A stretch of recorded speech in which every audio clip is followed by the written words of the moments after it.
e auxiliando com as crianças. Irmãos, eu vou passar a palavra para o pastor Paulo, nós vamos orar por ele e também orar pelo o filho do meio do pastor Paulo Brasil, Davi. Essa semana ele foi internado, teve uma gripe, né, que se complicou com uma reação alérgica e teve uma crise altíssima, fortíssima de asma, e aí teve vindo de Recife para cá. Graças a Deus as coisas estão estáveis, estão se caminhando para melhora. Foi quando possibilitou então ele vir com tranquilidade. Nós vamos orar agora pelo pastor Paulo e também pelo seu filho. Oremos, irmãos.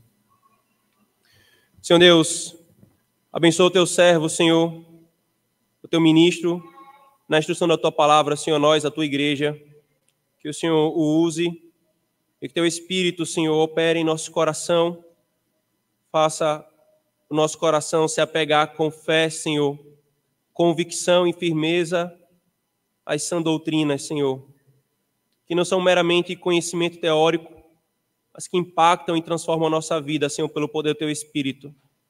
Que o Senhor nos abençoe mais uma vez também nessa ocasião.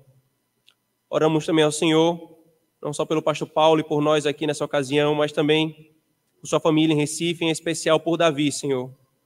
Que o Senhor lhe abençoe a recuperação. Te louvamos, Senhor, por toda a melhora já até aqui alcançada, pela estabilidade, Senhor, do quadro. E clamamos a Ti, Senhor, a Tua misericórdia para a recuperação plena, Senhor, de Davi. Sustenta o seu coração, Senhor, sustenta o coração de Eudália, do pastor Paulo. No meio dessa provação, Senhor, lhes dê graça. Nós clamamos, Senhor, em nome de Jesus. Amém.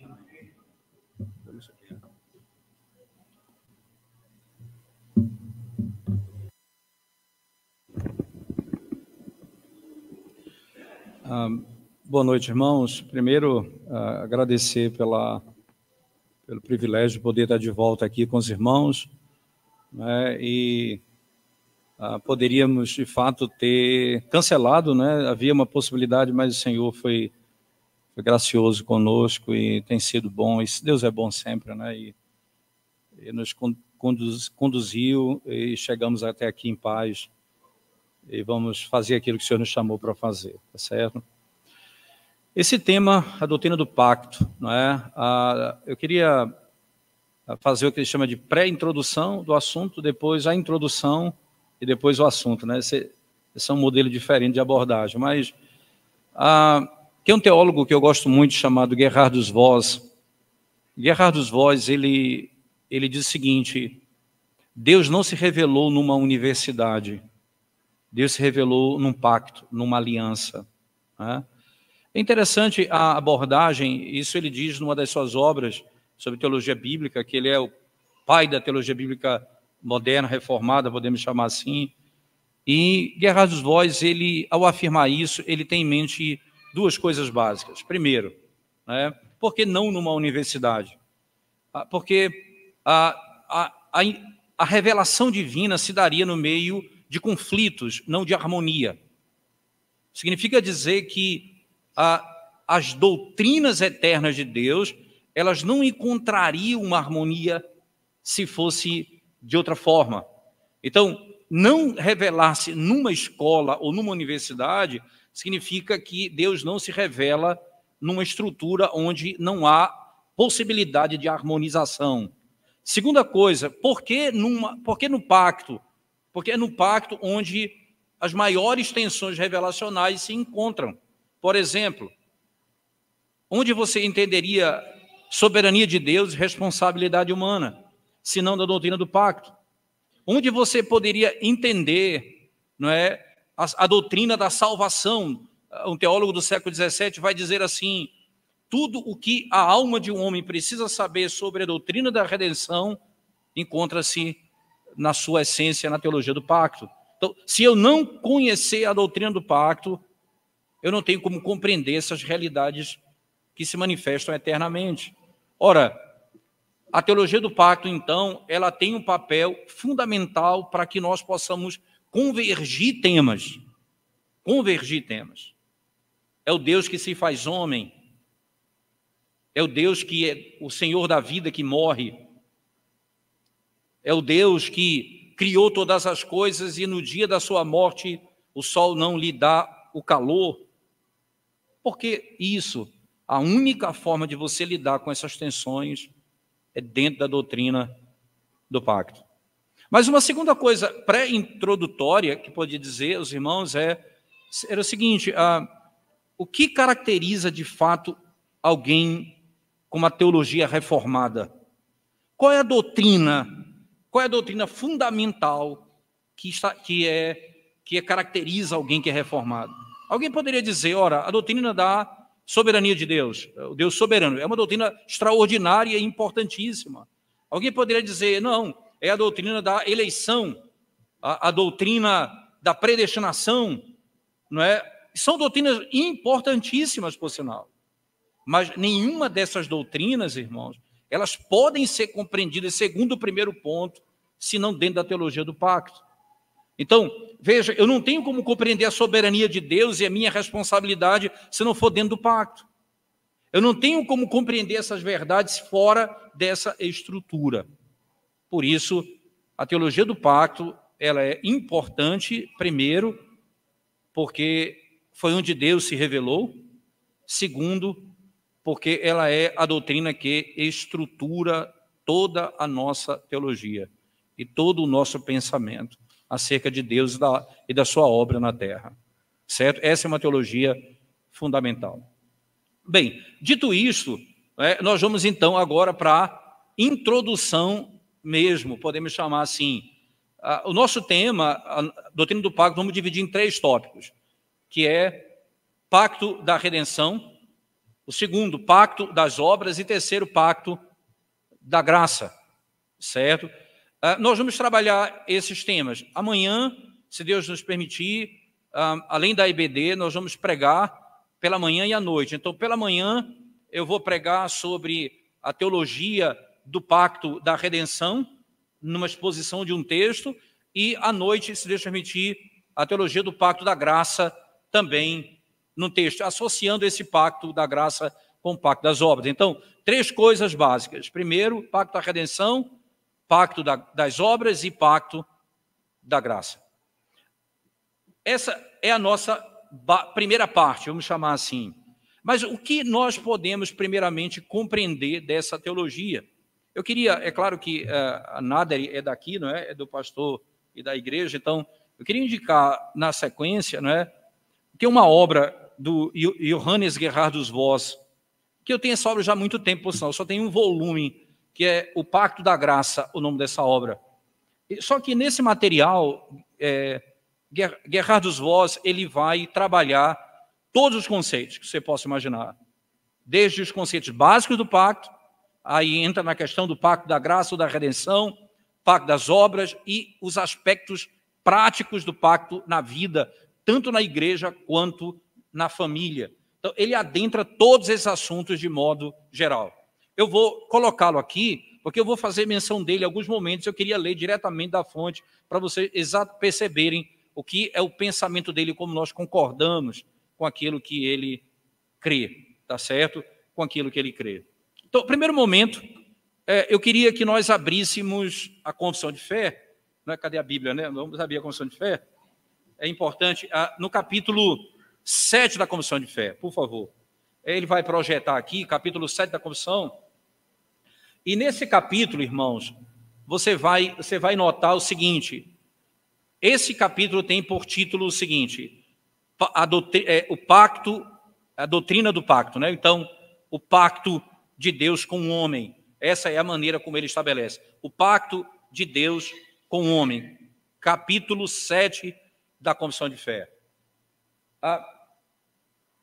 Olhando, pronto, seção 1 do capítulo 7, diz assim: a distância entre Deus e a criatura é tão grande que, embora as criaturas racionais lhe devam obediência a Ele como seu Criador, porém, eles nunca poderia ter nenhuma fruição dele, como bem-aventurança e recompensa, senão por alguma voluntária condescendência da parte de Deus, a qual ele agradou-se em expressar por meio de um pacto.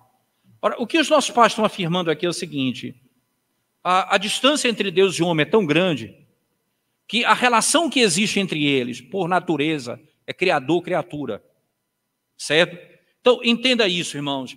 A primeira manifestação, e aí vem a pergunta, Deus cria o homem dentro da estrutura do pacto, Deus cria o homem como criatura, é o que a nossa confissão vai dizer, claramente, ele é criatura divina.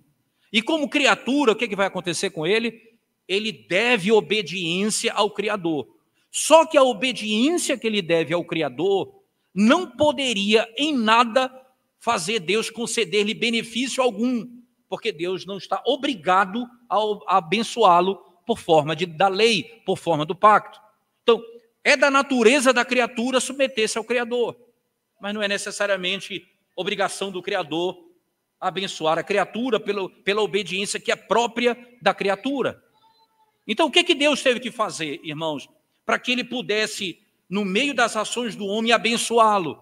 Ele se comunica com o homem por meio de um pacto. E aí ele usa esse termo extraordinário, que é a palavra voluntária condescendência. O homem não poderia fruir nada da parte de Deus como bem-aventurança e recompensa. Nada pela sua própria obediência como criatura poderia fazer com que Deus lhe desse alguma coisa. Então, o que foi que Deus fez? Aprove a Deus entrar nessa relação por meio de um pacto, que é conhecido como pacto, não é? Ou condescendência pactual. Pegando aqui as palavras, vou voltar aqui ao termo, né? A lição específica usada pelo próprio Johannes Gerhard Voss. Preste atenção na pergunta que ele faz. O que significa voluntária condescendência da parte de Deus? Ele responde: esses meios, veja, irmãos, esses meios que Deus ordena, significa o seguinte: é um ato feito pela livre escolha de Deus. Então, essa condescendência ele não é obrigado a fazer, é uma livre escolha de Deus. Segundo, não por causa de qualquer necessidade na sua natureza, isto é, ele não faz isso porque há alguma coisa nele que precisa ser preenchida. Outra coisa, nem por causa da pressão de fora ou de uma fonte externa. Pois Deus, para ser santo, irmãos, a santidade dele não é um ato, não é outra coisa senão a manifestação do seu próprio ser. E ele continua. E não é um ato de condescendência da parte de Deus ser santo. Ele é santo por natureza. Entende? Então, ele não está condescendendo. A natureza dele é santa. Então, não há aqui nada nele que faça ele se relacionar com esse homem. Pactualmente. Ele continua. Segundo o mesmo argumento. Santidade é um aspecto da natureza essencial de Deus. Deus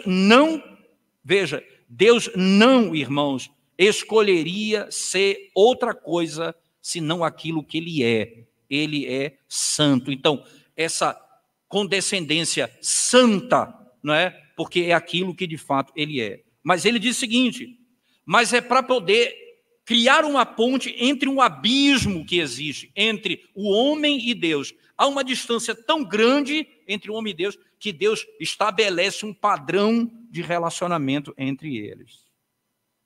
Entre ele e a própria humanidade.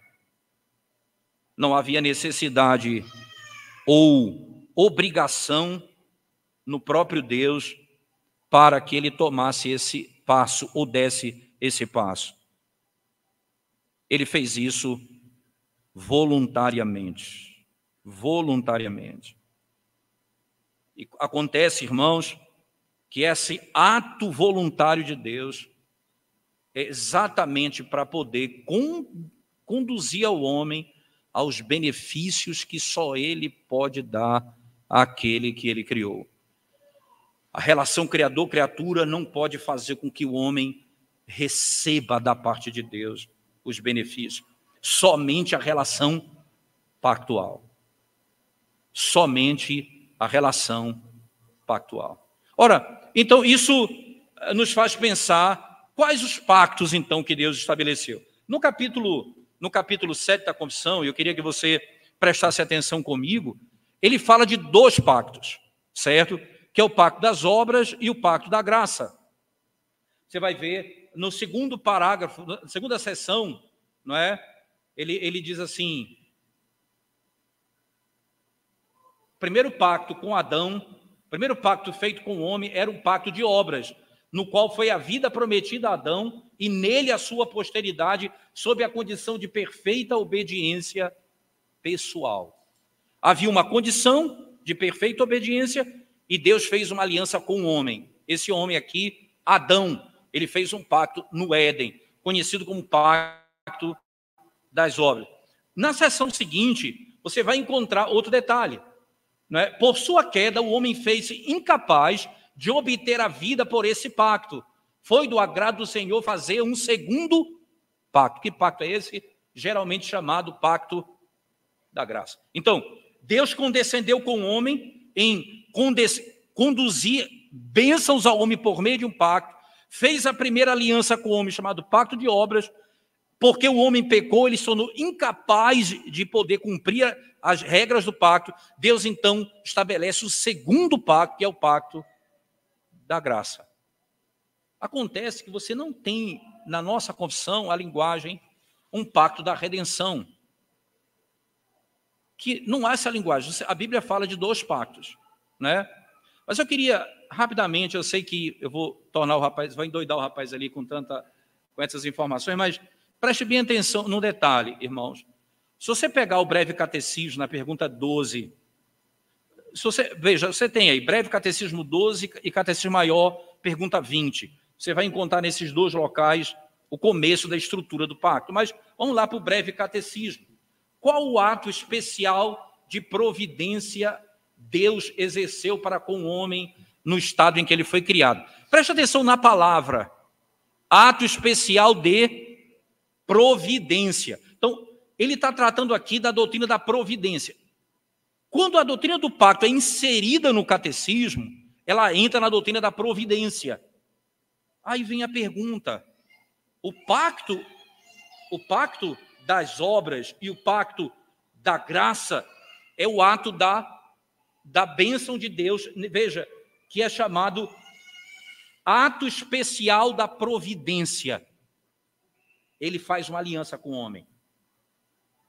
O que é a providência? Então, se a gente pensar um pouco, não precisa retornar ao catecismo, mas preste atenção na linguagem do catecismo, irmãos. O catecismo diz assim, são as palavras do próprio catecismo: onde Deus executa os seus decretos. Deus, primeiramente, o catecismo lida com a doutrina dos decretos. O decreto de Deus, que são todas as coisas ordenadas por Ele desde toda a eternidade. E elas vão acontecer dessa maneira. Entretanto, ele faz a pergunta no catecismo: onde Deus executa os seus decretos? Aí ele diz: na doutrina da providência e na doutrina da criação. Nas duas doutrinas. E que é anteriormente, é criação e providência, a ordem é essa. Então, Deus estabelece, ele executa os seus decretos na doutrina da criação e na doutrina do governo da providência. Então você vai perceber que a doutrina do pacto, no catecismo, ela entra na doutrina da providência, mas ela não omite a realidade dos decretos. Porque onde Deus determina, onde Deus executa os decretos eternos, é na própria providência, certo? É na própria providência. Onde exatamente poderíamos extrair essa ideia de pacto da redenção e o que significa pacto da redenção diretamente, não é? Então, primeiramente, eu vou me valer aqui de Michael Horton, na obra, uma teologia sistemática dele, e ele, apesar de discordar particularmente do título, do nome que ele dá para o pacto das obras, ele chama pacto da criação. Eu prefiro o nome da confissão pacto das obras, não é? Apesar de discordar, eu vou ler pacto da criação, mas eu vou fazer pacto das obras, tá bom? Veja como o que ele diz o que é o pacto da redenção. Ele diz o seguinte: o primeiro pacto é o chamado pacto da redenção, também chamado pactum salutis, que é o pacto da salvação, ou pacto de paz. Acordo de paz. Então, é um nome dado para o pacto da redenção, certo? Que é Pactum Salutis ou Pacto da Paz. Onde isso ocorre? Nas pessoas da Trindade, nos conselhos da eternidade. Com o Filho como seu mediador, o pacto da redenção é a base para todos os propósitos de Deus na natureza e na história. É o pacto que acontece antes, na eternidade. Bem, onde poderíamos pensar num pacto chamado pacto da redenção na confissão? Onde os nossos pais poderiam tirar? A primeira coisa que a gente viu é que, quando a gente olha para a doutrina do pacto, a gente vê o pacto estabelecido onde, irmãos? Na doutrina da providência. Então, lembra que a doutrina da providência antecede, ela tem por base a doutrina dos decretos de Deus, certo? Ela tem por base a doutrina dos decretos de Deus. Isso, então, nos leva a pensar um pouco mais sobre esse tema. Como, em que aspecto? Capítulo 8 da Confissão de Fé. É lá que, mesmo não citando a doutrina do pacto, é de lá que boa parte dos nossos pais eles vão entender que existe um pacto feito na eternidade, ou que eles chamam pacto de paz. Veja, seção 1 do capítulo 8 da Confissão, que fala sobre o mediador. E ele diz assim, o mediador da aliança: foi do agrado de Deus, em seu eterno propósito. Veja, ele fala da eternidade aqui.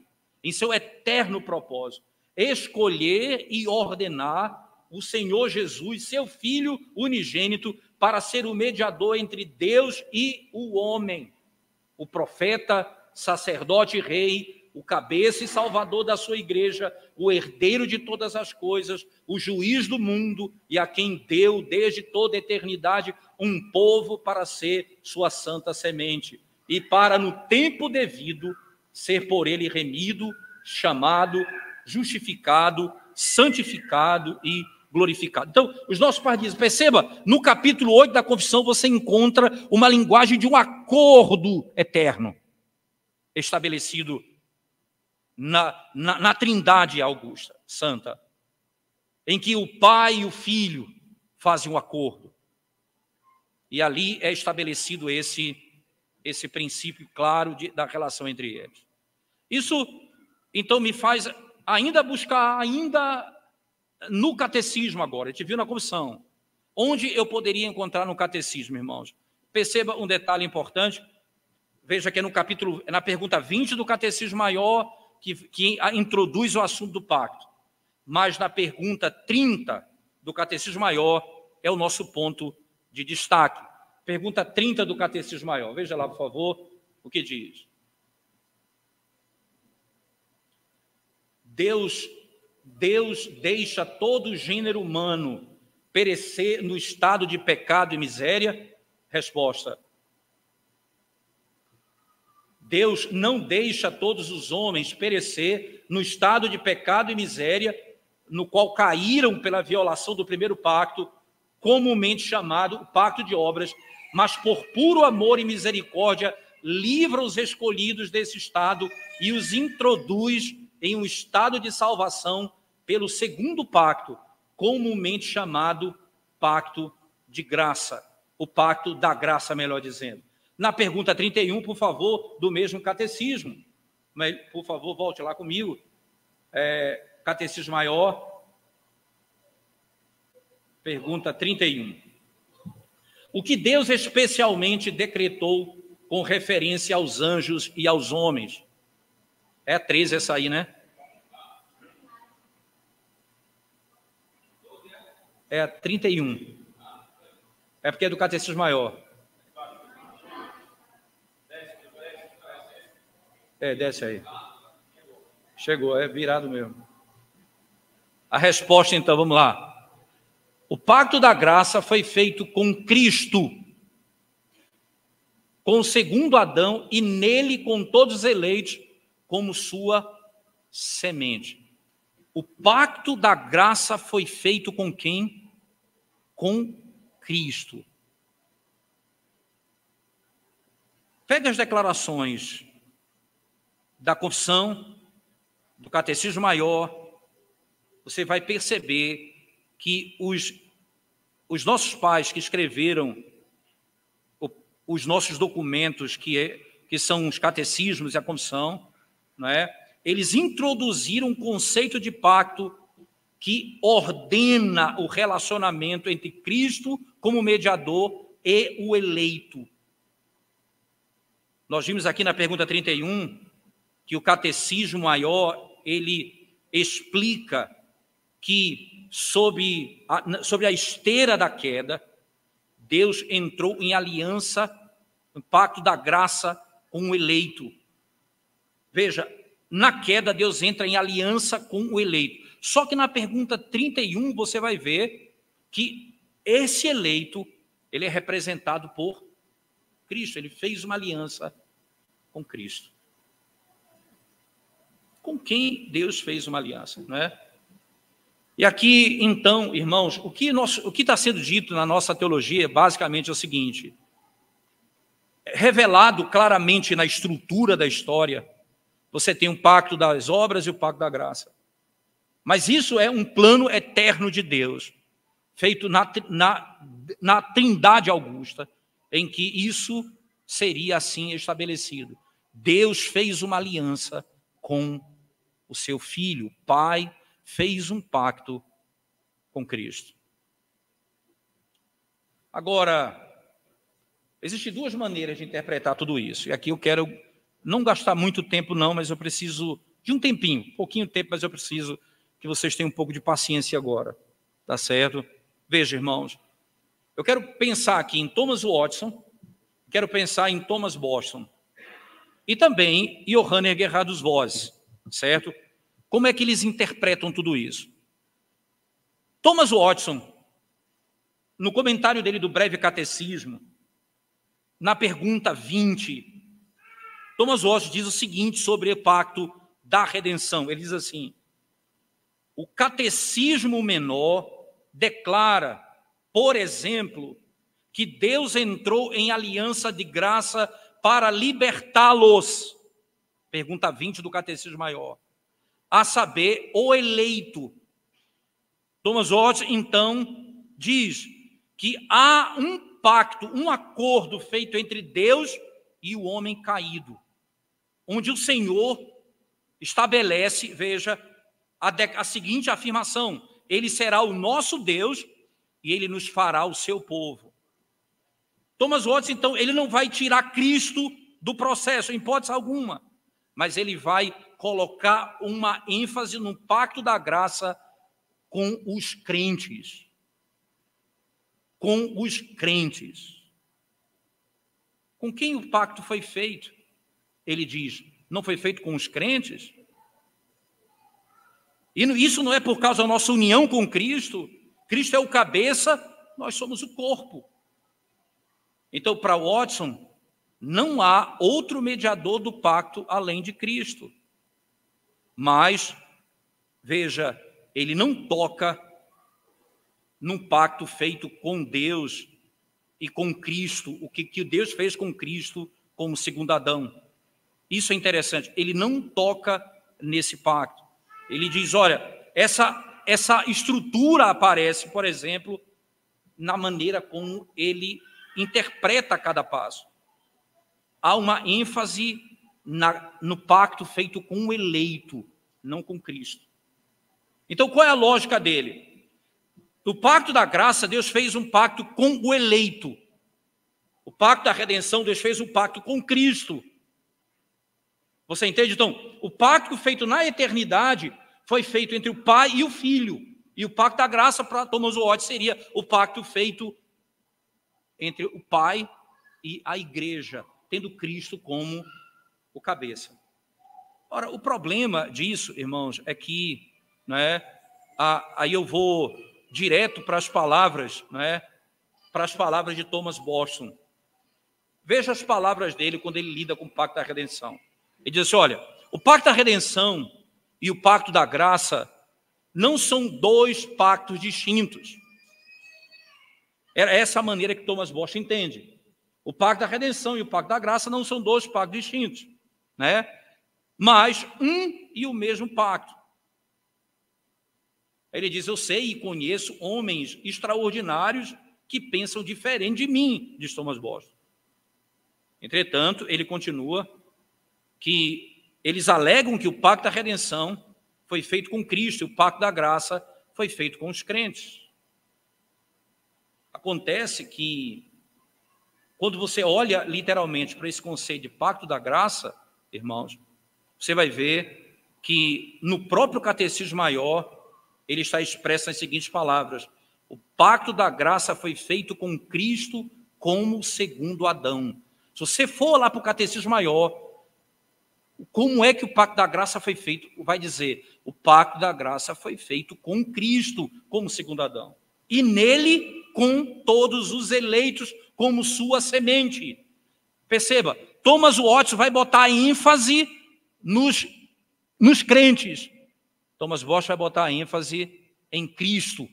Então, ele diz, ora, esse é exatamente o mesmo pacto. Ele continua, o pacto da graça foi feito com Cristo como segundo Adão, e nele com todos os eleitos como sua semente. E disso, irmãos, segue-se os pontos, que o pacto feito com Cristo e com os crentes, ou o pacto da graça e redenção, eles são o mesmo e a mesma aliança. Somente no que diz respeito a Cristo é chamado pacto da redenção, porque ele está engajado em pagar o preço da nossa redenção. Mas no que diz respeito a nós, o pacto da graça, como um todo, ele é a livre graça de Deus para conosco. Então, enquanto o pacto da redenção diz respeito à relação com Cristo, que vai pagar o preço por nossa redenção, o pacto da graça tem a ver, literalmente, com a salvação dos eleitos por meio da obra de Cristo. Então, ele diz, ora, na realidade, é um único pacto, eu não tenho dois pactos, eu tenho um único pacto, em que Cristo, no pacto da redenção, se manifesta como aquele que vai pagar o preço para a minha redenção, e no pacto da graça, isso é manifestado diretamente. Cristo pagou o preço por nossa redenção, e todos aqueles por quem ele morreu serão salvos. Serão salvos. Quando ele está falando, um dos sermões que ele prega, que ele fala sobre o desejo da alma por Cristo, Thomas Bosch, numa das aplicações, ele diz assim, isso implica uma comunhão da influência graciosa e uma intimação do amor de Deus para com a alma. Então a alma, ela é elevada quando o favor de Deus é discernido. E a alma diz como Paulo, eu vivo pela fé do Filho de Deus, que me amou e se entregou por mim. Diz Thomas Bosch ainda, algumas vezes Cristo diz para a alma graciosa, eu te amei com amor eterno e com benignidade eu te atraí. É a sua voz e eles não duvidam disso, porque essa luz, diz Thomas Bosch, quando brilha, ela dissipa as nossas dúvidas e os nossos medos, e como o sol é visto, assim nós passamos a enxergar. O Espírito atesta a verdade da palavra e a obra da graça na alma. E por esta luz do rosto de Deus sobre nós, a alma olha lá para a eternidade, quando o Pai e o Filho estavam engajados numa aliança da redenção. A alma que percebe a graça desse Salvador, ela então olha lá para a eternidade e diz, e ela percebe a glória do dia eterno, em que o Pai fez um acordo com o Filho por minha alma, para a salvação dos eleitos.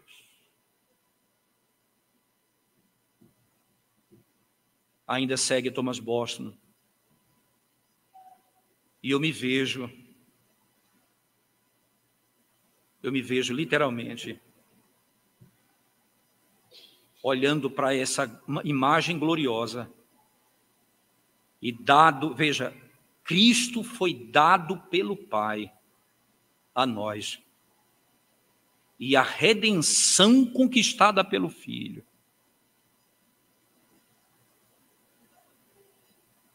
E a plenitude do tempo se manifesta, porque ele diz, porque o tempo do amor começou. O amor eterno com que ele me amou se manifestou em benignidade na minha salvação. O tempo do amor se manifestou. É importante que esse é exatamente o mesmo pensamento de Johannes Gerhardus Voss. Ele diz aqui nessa obra, literalmente isso. Que não há, e é na lição 5 dessa obra, e eu queria rapidamente só fazer menção das palavras dele, para não ser, não é? Ele diz assim, irmãos,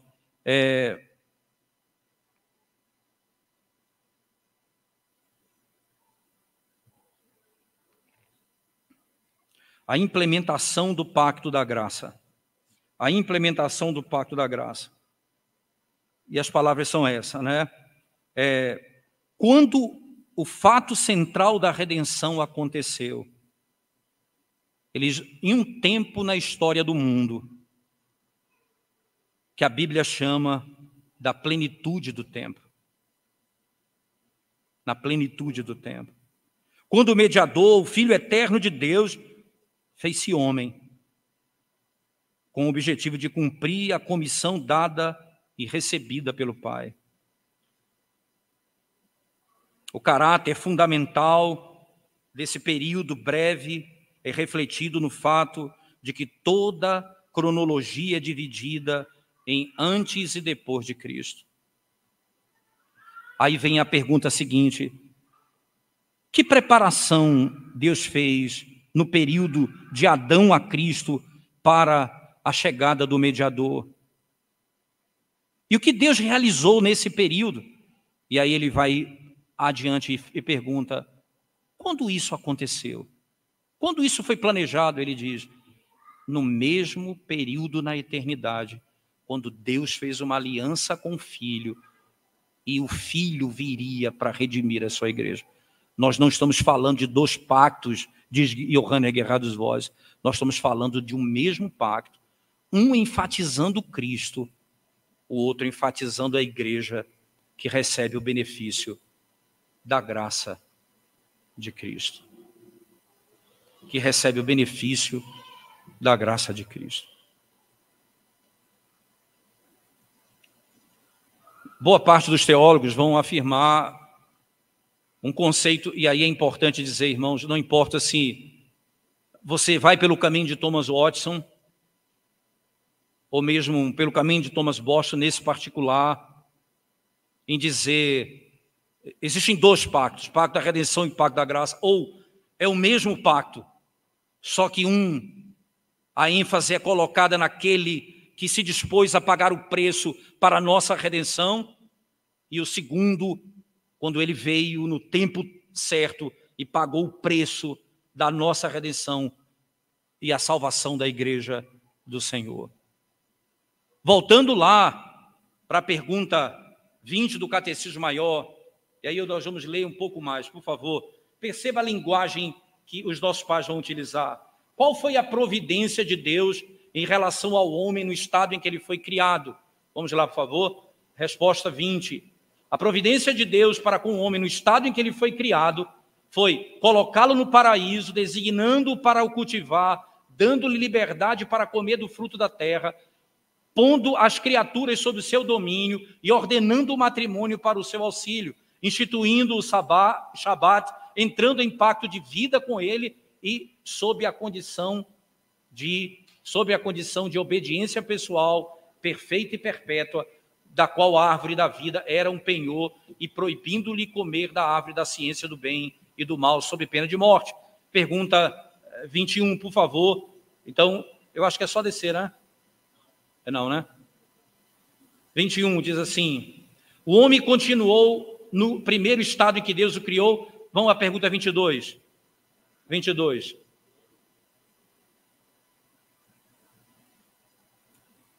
Toda a humanidade caiu na primeira transgressão. Ele vai dizer, todo homem representado por Adão caiu em pecado juntamente com Adão. Aí vamos agora, pergunta 23, por favor. 23. Em qual estado a queda deixou a humanidade? Vamos ler esse aí e o 24. Resposta 23. A queda levou a humanidade a um estado de pecado e miséria. Vamos então para 24 agora, por favor. O que é pecado? Pecado é qualquer falta de conformidade com ou qualquer transgressão da lei de Deus dada como regra à criatura racional. Vamos lá, sequência 25. Presta atenção que em todo esse... ele vai lidar com tudo que é pecado e agora ele vai estabelecer... pergunta 25, né? A pecaminosidade desse estado em que o homem caiu consiste em culpa do primeiro pecado de Adão, a falta daquela retidão na qual o homem foi criado e a corrupção da sua natureza. Então, aqui o homem todo está sem condições alguma de salvar a si mesmo. Aí vamos agora para a pergunta que vai entrar o pacto da graça. Acredito que é essa, logo na sequência. 26. Vamos para 27, por favor. 28. Vamos para 28.